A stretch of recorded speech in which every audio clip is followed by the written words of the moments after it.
S Alam গ্রুপের সম্পদ বিক্রি করে আমানতকারীদের অর্থ ফেরত দেওয়া হবে বলে জানিয়েছেন বাংলাদেশ ব্যাংকের governor Ahsan H Mansur.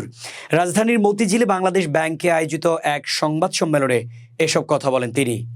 Governor বলেন, এস আলম ইতিহাসের প্রথম ব্যক্তি যিনি সুপরিকল্পিতভাবে ব্যাংক লুট করেছেন।